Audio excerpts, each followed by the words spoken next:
نہ کوئی غم کرو نہ خوف، خوشیاں مناؤ جنت کی جس کا تم سے وعدہ کیا گیا تھا۔ اللہ کی ربوبیت پر اطمینان جب انسان کو ہو جاتا، میرا رب اللہ ہے، ربی اللہ، انسان کے لیے نہ کوئی کھٹکا، نہ کوئی خطرہ، نہ کوئی خوف، نہ کوئی حزن۔ جو کچھ ہو رہا ہے کس کے اذن سے ہو رہا ہے؟ اللہ کے اذن سے۔ اللہ کے اذن کے بغیر پتہ تک نہیں ہلتا۔ یہ کوئی اندھا بہرا مادہ نہیں ہے جس سے مجھے کوئی خوف ہو۔ اندھا بھینسا چلا رہا ہو اس سے تو ڈرنے کا ہر انسان کو ڈرنا چاہیے، نہ معلوم کس کو ٹکر مار دے، لیکن نہیں، اس کائنات کو چلانے والا ایک سمیع و بصیر خدا ہے۔ وہ جو میرا دوست ہے، میرا ولی ہے، اللہ ولی الذین آمنوا یخرجہم من الظلمات الی النور۔ اللہ اہل ایمان کا ولی ہے، ساتھی ہے، پشت پناہ ہے، مددگار ہے، حمایتی ہے۔ بتائیے جسے یقین ہو جائے کہ اللہ میرا مددگار، اللہ میرا محافظ، اللہ میرا پشت پناہ، اللہ میرا حمایتی، اس کے لیے کوئی خوف ہوگا؟ اس سے کوئی ڈر ہوگا؟ میں مثال دیا کرتا ہوں ایک بہت سادہ، پنجاب کے دیہات کی۔ تو بڑا چودھری ہے اور کوئی غریب کسان ہے۔ اس غریب کسان کے جانوروں کو ہر وقت اندیشہ ہوگا چوری کا، کوئی میری بھینس کھول کر نہ لے جائے، کوئی میرا بیل کھول کر نہ لے جائے۔ لیکن جس کے بارے میں یہ سب کو معلوم ہو کہ وہ جو بڑا چودھری ہے وہ اس کا دوست ہے، اس کی بچیا کو کوئی خوف ہوگا؟ اس کی بھینس پر کوئی ہاتھ ڈالے گا؟ اسے کوئی اندیشہ ہوگا؟ نہیں۔ کیوں؟ کہ وہ بڑا چودھری، بڑا اس کا یہاں کا سردار، جاگیردار، سب کو معلوم ہے وہ میرا دوست ہے، کوئی میرے خلاف اقدام نہیں کر سکتا۔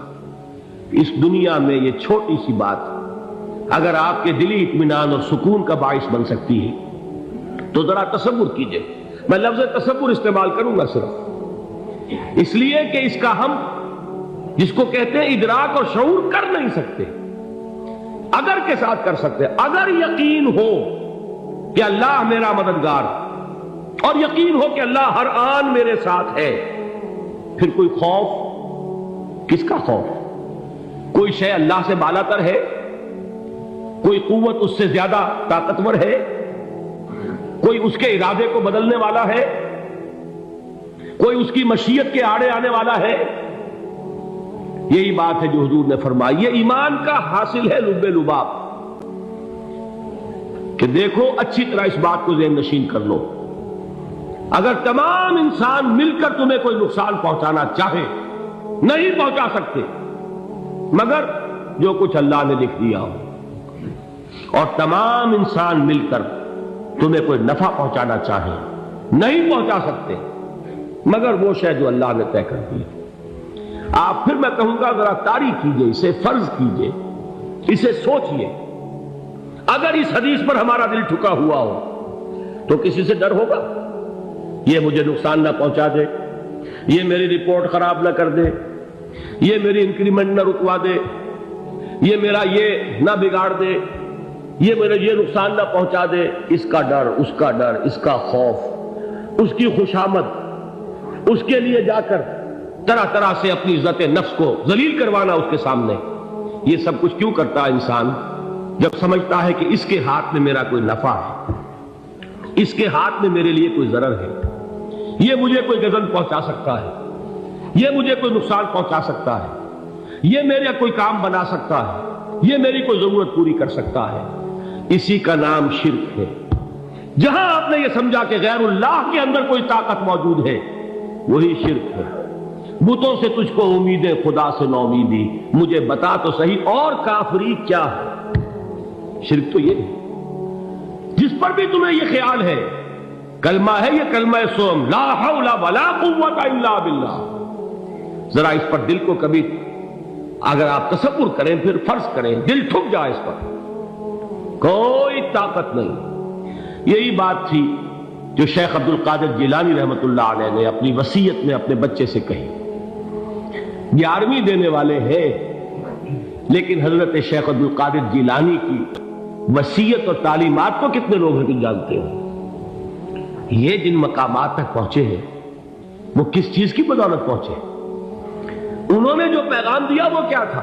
اے میرے بچے، جس طریقے سے قرآن مجید میں حضرت لقمان کی نصیحتیں جو ہے نقل کر دی گئی ہیں، میں یہ عرض کروں گا بالفرض اگر قرآن حضرت عبد القادر جیلانی کے بعد نازل ہوا ہوتا تو شیخ عبد القادر کی یہ نصیحتیں بھی قرآن میں درج ہوتی۔ اتنی اونچی نصیحتیں ہیں۔ اے میرے بچے، اس حقیقت کو ذہن نشین کر لے، لا فاعل فی الحقیقت ولا مؤثر الا اللہ۔ اس کائنات میں نہ کوئی فاعل حقیقی ہے نہ مؤثر حقیقی ہے سوائے اللہ۔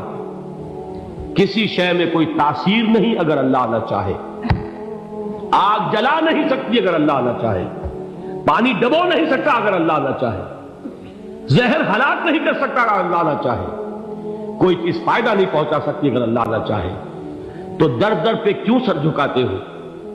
در در پر کیوں جبیں سائی کرتے ہو؟ سب کے سامنے کیوں ہاتھ پھیلاتے ہو؟ ایک اللہ سے مانگو، ایک اللہ کے سامنے زمین پر اپنی جبین رکھو۔ لا فاعل فی الحقیقت ولا مؤثر الا اللہ۔ نظر آتا ہے ہمیں کہ پانی پیاس بجھا دیتا ہے، پیاس بجھانے کی صلاحیت پانی میں نہیں ہے، اللہ کے اذن سے۔ کھانا بھوک مٹا دیتا ہے، بھوک مٹانے کی صلاحیت کھانے میں نہیں ہے، اذن رب میں۔ دیکھیے یہی یقین تھا حضرت موسیٰ علیہ السلام کا واقعہ یاد کیجئے۔ سامنے سمندر آ گیا ہے، قوم دیکھتی ہے پیچھے کہ گرد و غبار کا طوفان، معلوم ہوا کہ فرعون اپنے لشکر سمیت آ گیا۔ لشکر جب چلتا تھا تیز رفتاری کے ساتھ تو گرد و غبار کا جو طوفان اٹھتا تھا اس کا تصور کیجیے، اور لمحہ بلمحہ وہ قریب آ رہا ہے۔ پوری قوم نے کیا کہا؟ اے موسیٰ انا لمدرکون، اے موسیٰ ہم کو پکڑے گئے۔ قرآن مجید نے تو یہاں وہ باتیں نہیں لکھی ہیں، لیکن تورات میں یہ درج ہے کہ بنی اسرائیل جھگڑنے لگے، دست و گریبان ہو گئے موسیٰ کے ساتھ۔ موسیٰ نے یہاں مروایا لا کر، اس سے تو ہم ہی بہتر تھے، وہاں کھانے کو ملتا تھا، زندگی تو تھی، بیگار ہم کر رہے تھے، موت تو نہیں تھی۔ اب جو کچھ ہوگا اس کا تصور کرو، جس طریقے سے ہمارے ٹکڑے اڑائے جائیں گے۔ تو لڑ رہے ہیں حضرت موسیٰ علیہ السلام سے، یہ تورات کی تفصیل ہے۔ قرآن میں صرف اتنا آیا ہے، پریشان ہو کر انہوں نے کہا انا لمدرکون، موسیٰ ہم کو پکڑے گئے۔ اس وقت موسیٰ کا جواب کیا ہے؟ کلا ان معی ربی سیہدین، نہیں، میرے ساتھ میرا رب ہے، وہ راستہ دے گا۔ بتائیے کہاں راستہ نظر آ رہا ہے؟ یہ ہے ایمان بالغیب۔ راستہ نظر نہ آئے تب اللہ پر یقین ایمان ہے، جیب میں پیسے ہوں اور تب دل کو اطمینان ہے، تو ایمان کس پر ہوا؟ پیسے پر، اللہ پر نہیں۔ جب وسائل و ذرائع نہ ہو اور پھر یقین ہو کہ اللہ مسبب الاسباب ہے، وہ اسباب کا پابند نہیں ہے، وہ اسباب کا محتاج نہیں ہے، اسباب اس کے محتاج ہے۔ اگر یہ یقین ہے تو اللہ پر ایمان ہے، یہ نہیں ہے تو تمہارا ایمان اسباب پر ہے، وسائل پر ہے، ذرائع پر ہے، مادیات پر ہے، اللہ پر نہیں۔ اس وقت کہاں راستہ تھا؟ کوئی راستہ تھا؟ سمندر ہے اور ادھر سے لشکر آ گیا ہے۔ کلا ان معی ربی سیہدین۔ اب دیکھیے ایمان کہہ دینا آسان ہے، ہوا معکم اینما کنتم، جہاں کہیں بھی تم ہوتے ہو اللہ تمہارے ساتھ ہوتا ہے، لیکن اس کا یقین قائم ہو جائے تو زمین و آسمان کا فرق واقع ہو جائے۔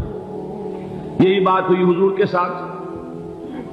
غار ہے، چھپے ہوئے ہیں محمد رسول اللہ اور آپ کے وہ یار غار ابو بکر صدیق رضی اللہ تعالی عنہ۔ اقبال نے حضرت ابو بکر کی شان میں چند اشعار کہے صرف، لیکن واقعہ یہ ہے کہ بھاری بھاری نظموں پر اور قصیدوں پر بھاری ہے، طویل ترین نظمیں اور قصیدے ہوں ان پر بھاری ہے۔ ہمتیں ابو بکر کی ہمت جو ہے، کشت ملت را چوں ابر، جیسے بارش سے کھیتی اپجتی ہے، ابو بکر کی ہمت اور عزیمت اس امت کو اسی طرح سینچنے والی ہے۔ ثانیے اسلام و غار و بدر و قبر، وہ دوسرے تھے اسلام میں، دوسرے پہلے کون تھے؟ انا اول المومنین، حضور فرماتے ہیں سب سے پہلا ایمان لانے والا میں، دوسرے ابو بکر۔ ویسے ہمارے ہاں یہ چلتا ہے اختلاف، حضرت علی پہلے ہیں کہ حضرت ابو بکر پہلے ہیں، لیکن اس میں بڑی خوبصورت تطبیق قائم کی ہے علماء نے، اور بہت صحیح ہے۔ چار کے بارے میں فیصلہ ہی مت کرو کہ کون پہلے، ان کی ایک عجیب تقسیم کر دی ہے۔ آزاد مردوں میں، بالغ مردوں میں سب سے پہلے ابو بکر، بچوں میں سب سے پہلے علی، خواتین میں سب سے پہلے خدیجہ، اور غلاموں میں سب سے پہلے زید بن حارثہ۔ بڑی پیاری تقسیم ہے، یہ چاروں ہی پہلے ہیں، ہر ایک کے لیے اولیت ہے۔ اور واقعہ یہ ہے کہ اگر زمانی اعتبار سے تعین ہوگا تو پہلے خدیجۃ الکبریٰ آئیں گی رضی اللہ تعالی عنہ، کسی اور سے بات کرنے کی نوبت بعد میں آ سکتی ہے، پہلے تو اہلیہ محترمہ سے بات ہوئی، آتے ہی پہلی وحی ہوئی ہے، ابھی تبلیغ کا حکم نہیں تھا۔ کس کو بتایا واقعہ؟ ابھی اپنی نبوت کی تبلیغ کا تو حکم ہی نہیں آیا، واقعہ کس کا ہے؟ وہ خدیجہ کا ہے۔ جب کہا ہے کہ خشیت علی نفسی، مجھے اپنی جان کا اندیشہ ہے، تو کیا جواب دیا خدیجہ نے رضی اللہ تعالی عنہا؟ وہ صدیقۃ الکبریٰ ہے۔ صدیقات جو ہے خواتین، ان میں چوٹی پر خدیجۃ الکبریٰ ہے رضی اللہ تعالی عنہا، اور صدیق جو مرد ہیں ان میں صدیق اکبر ہے ابو بکر صدیق رضی اللہ تعالی عنہ، لیکن صدیقات میں چوٹی پر۔ جب حضور نے فرمایا خشیت علی نفسی، کیا فرمایا، کیا عرض کیا، کیسے تسلی دی؟ نہیں نہیں، اللہ آپ کو ضائع نہیں کرے گا، آپ غریبوں کے ہمدرد ہیں، آپ مساکین کے تکالیف رفع کرنے والے ہیں، آپ بیواؤں کی سرپرستی کرتے ہیں، آپ مسافروں کی خدمت کرتے ہیں، اللہ آپ کو ضائع نہیں کرے گا۔ یہ یقین ہے اس خاتون کے اندر۔ خیر وہ ایک علیحدہ بات ہو جائے گی۔ میرے دل پر حضرت خدیجہ رضی اللہ تعالیٰ عنہ کی شخصیت کا بڑا گہرا نقش ہے، جو وہ کوئی اور ہی وقت اور موقع ہوا تو بیان ہوگا۔ بہرحال اقبال نے ایک مصرے میں جو چار اولیتیں جمع کر دی ہیں، ہمت او کشت امت را چو ابر، ثانی اسلام و غار و بدر و قبر۔ اسلام میں حضور کے بعد پہلے کون؟ ابو بکر۔ غار میں حضور کے ساتھ کون؟ ابو بکر۔ بدر کی رات اللہ کا رسول سر بسجود، وہ جھاڑ، وہ گھاس پھوس کی جو جھوپڑی بنائی گئی تھی، اور وہاں تلوار ننگی لے کر پہرا دینے والا کون؟ ابو بکر۔ اور اس حجرہ عائشہ میں محمد کے بعد سب سے پہلے دفن ہونے والا کون؟ ابو بکر رضی اللہ تعالی عنہ صلی اللہ علیہ وسلم۔ وہ جو معاملہ میں سنا رہا تھا غار ثور کا، حضرت ابو بکر بھی حضور کے خیال سے لرز گئے ہیں۔ آپ کو یاد ہوگا کہ جا کر پہلے تمام جتنے سوراخ تھے انہیں بند کیا، ایک سوراخ رہ گیا تھا جس کو بند کرنے کے لیے کوئی کپڑا نہیں تھا، وہاں اپنی ایڑی رکھی ہے، تب کہا ہے حضور سے تشریف لائیے، اور اپنے زانو پر حضور کو لٹایا ہے، اور وہاں کسی موذی جانور نے کاٹا ہے، حضور کی آنکھ لگ گئی تھی، اس وقت اس بل کے اندر جو بھی بچھو ہے کیا ہے واللہ عالم، اس نے کاٹا ہے، اس کی تکلیف کی وجہ سے ابو بکر کی آنکھوں سے آنسو ٹپک گئے، حضور کے چہرے مبارک پر پڑے ہیں، تو حضور جاگے ہیں، معاملہ کیا ہے؟ ایڑی نہیں ہٹائی وہاں سے، مبادا وہ جانور وہاں سے نکل کر محمد الرسول اللہ کو کوئی گزن پہنچا دے، ابو بکر کی ایڑی ہے، جس طرح چاہے کھا لے، ختم کر دے، جان نکل جائے تب کوئی آنچ آئے، محمد پر تو آئے، لیکن جیتے جی نہیں۔ وہ ہے ابو بکر۔ حضور کے خیال سے اس وقت حضور نے پھر اپنا لعاب دہن لگایا ہے، اور اس سے پھر آپ کی تکلیف ختم ہوئی۔ جیسے خیبر میں حضرت علی کی آنکھ دکھ رہی تھی، اس کو جو شفا حاصل ہوئی ہے وہ بھی حضور کے لعاب دہن سے ہوئی۔ تو بہرحال اس وقت انہوں نے کہا ہے کہ اے نبی یا رسول اللہ، اگر اس وقت ان میں سے کسی نے غیر ارادی طور پر بھی اپنے قدموں کی طرف جھانک لیا تو پکڑے جائیں گے۔ کیا جواب تھا اللہ کے رسول کا؟ لا تحزن ان اللہ معنا، اللہ ہمارے ساتھ ہے، کیوں گھبراتے ہو ابو بکر؟